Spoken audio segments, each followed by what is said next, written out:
Hello, everyone, and welcome to our final show of the year. We've got some great things to talk about the college football playoff, about Missouri and Virginia. So let's visit with James and find out what's in store for this week.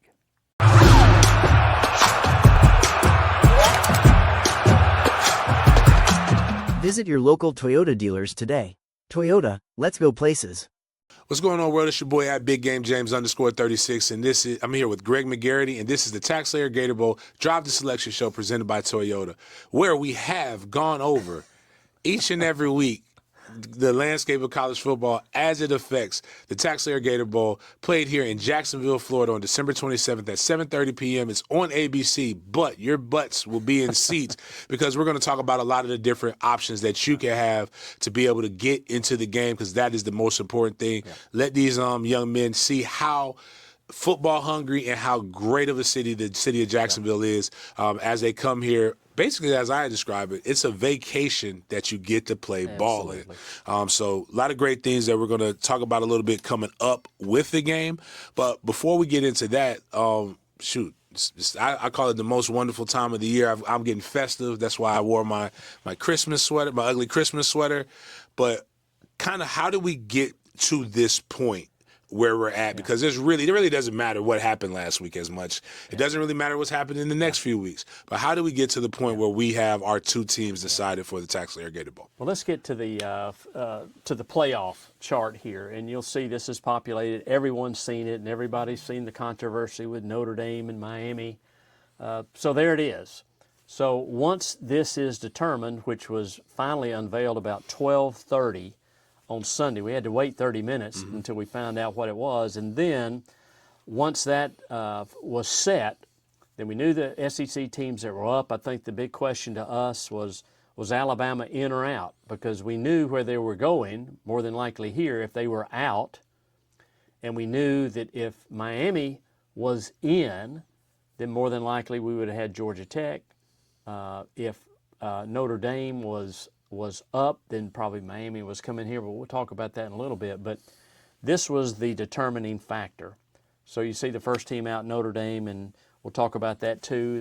They're out of the championship and out of the bowls this year, but that's where it ended up. And say what you want, there's some controversy there, but there's always going to be controversy whether you have 12 or 14 or 16 or 24. There'll always be, just like the NCAA basketball championship, the first four out. They're always arguing about who should have been in. But anyway, we'll talk about our team. So, the one thing that led us to Missouri was that, unfortunately, there were only 5 SEC teams that were available. Okay, because 6 SEC teams did not qualify for a bowl this year. Unfortunately, Auburn, Florida, South Carolina, that are all drivable, were not able to make it this year. So Vandy and Texas had kind of their first picks, and they elected to go to Orlando and Tampa, and then it left Missouri and Tennessee and LSU. So Missouri and Tennessee were next up. Well, Missouri could not go to Nashville. They were there last year, so they basically, by process of elimination, ended up here. And LSU goes back to Houston because in the pecking order, they only had 3 wins, so they could feed into Houston again, which is unfortunate. And then the ACC was certainly a level of disappointment all the way around. And when they pulled out, that reshuffled the deck, and we could spend 30 minutes going over how that happened, and I'm sure we'll talk about that later at a later date. But Virginia fell into our lap, and having a 10-win team and 18th ranked or 19th ranked CFP team. So we've got some impressive things there with them, and obviously with Missouri. These are 2 teams that really want to be in Jacksonville. So of all the things that worked out, we have 2 teams that'll be well represented. They're both excited. Both coaches are pumped up about it. So I mean, we're anxious to get started. Should be a really exciting fireside chat with the Yeah. coaches. Drinkwitz is a really, really good coach. Elliott, very dynamic coach. Also, again, teaching those guys the right things and how to compete. Also, some players that actually are very, very excited to play. Virginia's quarterback is really dynamic. Reminds me a little bit of a Jackson Dart guy who played in this game. Was a first round pick. They've got Missouri's defense is really two really good defenses actually. Missouri has a lot of draftable guys as well as Virginia. So a lot of energy, great energy surrounding that game. Let's talk about some of the themes, just because I know a lot of people who are going to be listening to this are going to be wondering about this. Opt-outs. And before we get into opt-out, is this thing right here kind of diluting what a conference championship means, or even like what other, or how does this also affect how important bowls are in general? Well, I think that conference championships, when you play into that, they were for four championships game. Well, more than that. But you should never be penalized for playing in a championship game. I don't care how you play, because that's one sample. So I always felt like championship games could only help your case, and it shouldn't knock you out of a championship. That's just my opinion, because they're playing an extra game that others don't. So why penalize someone for playing in a championship game? And if BYU had beaten Texas Tech during the regular season, then that might have been a little bit different, the same dynamic that Alabama and Georgia had against each other. But BYU lost twice convincingly to Texas Tech, so I think that's why they dropped down. But I think the only angst people really struggle with is, why wasn't Miami ranked ahead of Notre Dame many, many weeks ago? And I think that's Notre Dame's big problem, is the process. It's not that other teams don't deserve to get in. It was the process. So if I'm from Notre Dame and the head-to-head turned out to be the determining factor, that could have been decided weeks ago. Right.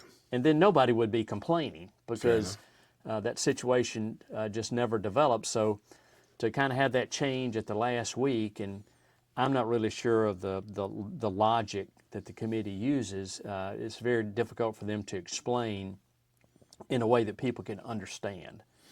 Yeah. So I think it's unfortunate, but that's the way it ended up. And either Alabama was going to be disappointed, or Miami, or Notre Dame, and so the odd man out was Notre Dame this year. At the end of the day, it's brand recognition. I always tell people, if you look at everything as marketing and branding, it actually makes the things, the illogical makes sense. Because again, they used a lot of determining factors. Alabama's in because they lost to Georgia. Right. Their losses aren't bad. They should not be penalized. And they're a different team than they are week one. Well, that logic is not used for Notre Dame with 2 losses, because Notre Dame is a different team than that team that beat Miami week one. Right. BYU is penalized because they lost to their 2 losses, but their 2 losses is to the number 4 team in the nation twice. So it's so they only technically lost to 1 team. Miami's 2 losses are to 2 unranked teams. But I also think it would have all been sold up to say we would never leave one of the Power 4 conferences out of it. And when Virginia lost, I think, to me, I told people Miami's going to be in. More than likely, Miami will be in. Which is, again, it still leads to some incredible matchups, very good contrasting styles. We'll see how some of these different things do pan out.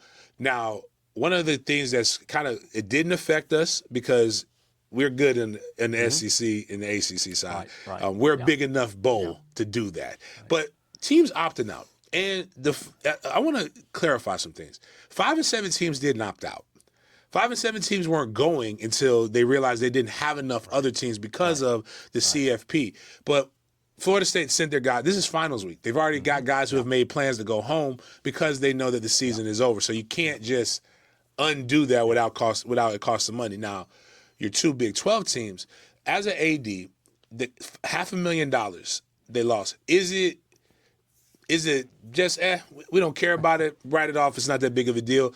What are the implications, and what do you think about 2 teams that could make a bowl game truly opting out of a bowl game? Well, James, I'm so old-fashioned that I think once you agree to participate in bowl games as a member of a conference, you need to honor that. There are ways, even though you don't have maybe a head coach there or a couple of coaches, these staffs are so large now, you can have certainly some individuals that can run the team. So I feel like those that are opting out for maybe the coaching reason, it may sound logical, but you have an agreement. These bowls have worked a lot, spent a lot of time and effort into getting the point to where they think they're going to have representation. I know there are extenuating circumstances, but I don't like the idea of just, well, we just, we don't think it's good enough. And, we experienced that with Rutgers coming into our game with Texas A&M, and thank goodness Rutgers was still on campus in their final exam period. All their kids were still on campus when we found out that we needed a team. Right. So the timing of the calendar just worked perfectly for us, and they could rally their kids too around because they were so close to New York. So we were very fortunate, but I have a lot of empathy for those bowls that are searching. Charlotte was in that position because there were only 5 SEC teams, and Charlotte wasn't going to get an SEC team until Mississippi State filled that as a 5-7 team that had a good APR rating. So it's unfortunate, but I've always felt like live up to your commitment. It may be difficult, it may be hard to do, but it's almost like a handshake deal. A deal's a deal, and I know there are outs, which there's a penalty involved, but that's really a drop in the bucket when you've got budgets exceeding $150 million annually. So that's just a situation that's just really unfortunate. Talk about our game. Yeah. Our game's coming up. We have Missouri. We have Virginia. What about this is exciting to you, to the Gator Bowl? And what are some of the things that these guys are going to be able to take place and do while they're here in Jacksonville, Florida? Well, I think the great thing is, James, is they both want to be here. That's the biggest thing that we look for because if the teams are excited about it, the coaches are excited about it, then their fans are going to be excited about it. So we're very, very fortunate that we have both head coaches that are strong proponents of the bowl season. They see the value in it. You get extra practice days. I mean, it is like a vacation for these guys. They come down here, and they really don't have any heavy contact work. They're in shells and going over routes and things like that. So I also view it as total preparation for the 26th season. There are going to be some individuals that get to play in this game that have busted their tail all year long on a scout team, third or fourth string, that I promise you they're going to be able to play in this game. And so teams have rosters now that exceed 100. So when these teams come down, it's a way to honor your seniors. It's the last time a lot of these men will play football ever, and they've played since Pee Wee football. So I view it as an opportunity for camaraderie. We don't ask much for the players. I mean, when you're staying at 2 world-class resorts, we don't want to mess things up. Let them enjoy the natural beauty of Amelia Island and the Marriott Sawgrass. Let's not mess with that. So teams will be here around the 23rd, and I'm sure they will enjoy everything North Florida has to offer. And I know some good weather is going to happen during that time. So we're just so thankful to have 2 teams that really, really want to be here. Talked to one of my teammates, Derek Nicholson over in Missouri. He said, "Hey, man, where we staying at?" I said, well, "I remember where we stayed for the ACC Championship, Sawgrass Marriott." "Oh, man, love that place." "All right, cool." Told Antonio Claire, "Hey, I've stayed personally at the Omni. You guys are going to be perfectly fine. You're going to love it there. They're going to have a great time." Some of the things that the young men are going to be able to experience. What are some of the Christmas Day's a dynamic there, and they're both going to be out at Mayport and being able to spend an hour or so on one of the destroyers or whatever ships are in port. And then the 24th, they'll be out at Topgolf. So very little planned because a lot of these kids now, they just want to relax and hang with their buddies, go to the hospitality room at their hotel, and not be on buses all day being dragged around. So the practice sites are very close to the hotels that they're staying, the resorts, and so it should be a great week. And every team that's played here before has commented on how relaxed they were and how they enjoyed just having a lot of free time. So we're very thankful that we have tremendous resources around that will make this stay so wonderful for these young men and the staffs. All right. How do people get a chance to be involved in this? How do they purchase tickets? What are we looking at for the TaxSlayer Gator Bowl? Well, they just go to our website, TaxSlayerGatorBowl.com, and there are price points for everything you could imagine, So if you want premium seating, we have it. If you want economical seating, we have it. So if you want to participate in a program that send a child to the game, which is very, very popular, we have that available too. So it's really important. You mentioned earlier about the way Jacksonville supports the Gator Bowl. This is sort of an indicator as we try to move up. Once the stadium is completed in 28, as we move up in the ranking order of bowls, I think a lot of people will say, well, how do you do when you don't have local teams in the game? You know, when you don't have a Florida State or Florida or Auburn or South Carolina, FSU, how do you do in those games? So it's kind of an indicator. It helps us build up our resume to be able to move up the ladder, and I'm sure people will respond accordingly. All I know is 20 years ago, 21 games ago, there was a fullback, number 36, that scored a touchdown in this game that said, hey, that got his first real introduction to the city of Jacksonville through the TaxSlayer Gator Bowl. That young man ended up moving here a little over a year later. It's been stuck here since, loves the city, and for some reason, he's got an opportunity to be able to partner with the Gator Bowl. So you have absolutely no idea how this game could impact and be able to change not just the future and trajectory of young men, but the future and trajectory of the TaxSlayer Gator Bowl, and some years later be a part of the Chairman's Club. Again, take and send a child to the game. One of the things that my foundation, Mentors for the Kids, this is our third year doing it. The kids absolutely love it. They get fed, they get good tickets, and they get to have a great time, especially during this year. It's been a rough year. Let's end it with a bang, watching some good football against two teams. And as Greg has so eloquently mentioned it almost every week, we probably will see two teams that will launch themselves into the college football playoff discussions because they played in the TaxSlayer Gator Bowl. And this is the last one. We appreciate you guys. Hope everybody has a happy holidays, and we hope to see you at the game. I'm James Coleman. This is Greg McGarity, and this is the last TaxSlayer Gator Bowl Drive to Selection show presented by Toyota. We'll see you guys at the game. Merry Christmas.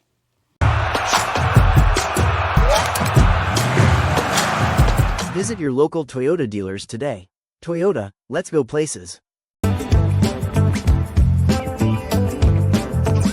Welcome back for our final off the field of the season. It is wild that we have gone all through this football season and are nearly at the end, which happens to be our favorite part, bowl season. So this past weekend, as James and Greg told you, we were really excited to announce Virginia and Missouri will be playing in our game this year. And of course, you know all of that, but aside from the football piece, Charities has so much going on this month. I think one of our favorite parts of the season is almost every program we've been able to talk to you about since September. It all really culminates here at the TaxSlayer Gator Bowl. So our scholarship recipients get awarded on field, a little Gator Bowl team is going to be awarded on field, and then of course two of our favorite programs, Send a Child to the Game and the High School Takeover program, will be happening on game day. Through those two programs, we invite almost 2,000 local youth and family members to the TaxSlayer Gator Bowl at no cost to them, which is a really fun thing for them. Many of them, it is a little Christmas gift for them. It's an experience and a memory that they're able to make with their family members. So, of course, you guys can donate to that cause to support bringing a child to the game. Is about $75 for their entire experience. They get a pregame meal thanks to our partners at Chick-fil-A. They get a t-shirt and then, of course, their ticket to the game. And we have wonderful partners, starting with our presenting partner for that program, Bi-Star Credit Union, who really support us throughout the year and especially now. We literally, before you came out here, just got off the phone with both head coaches to do their first press meeting of bowl season, and we're amped. Y'all, the energy was so good. It's going to be so exciting to have them here. They will meet again for a media event that's also a ticketed event. So if you want to come to the coaches fireside chat and press conference, that is December 26th, so the day before the game. Tickets are available on our website. If you're a member, you were able to RSVP for these things. Just make sure you did, because it is a ticketed event. You're going to have to bring your ticket in. But it was so fun to listen to them tell stories. We learned that Coach Elliott, his first Gator Bowl as a player was a TaxSlayer Gator Gator Bowl game that we need to kind of look up what year it was, because I didn't track that. But I just think if you can feel from us and what you heard from James and Greg, like the energy in and around this game is awesome, and we hope that each of you is there to celebrate with us. As Kayla mentioned, there's a lot of ways to still get involved. First, you can, if you can't come to the game, if you're out of town for Christmas, if something prohibits you from coming, you certainly can make a donation or donate your tickets to the Send a Child to the Game program. Additionally, we have a very, very robust military program. You are welcome to donate tickets to that as well. There's more information about how to do that through a program called Vet Tix. There's also, it's called First Tix, which donates tickets to first responders in the local area. You're welcome to do that if you are unable to attend the game. That's the only way I'm asking you to donate. If you're in town and you're here, there's no reason you should not be at Everbank Stadium on Saturday night, December 27th. We have worked really hard to put offers in the market in Jacksonville. It makes it affordable for everybody to come to the game. So please take a look. Your money pages. There's some special email offers going out this week. Seats are here for you, so we hope to see all of you there. If you have questions, if you have trouble finding a ticket, just reach out to us.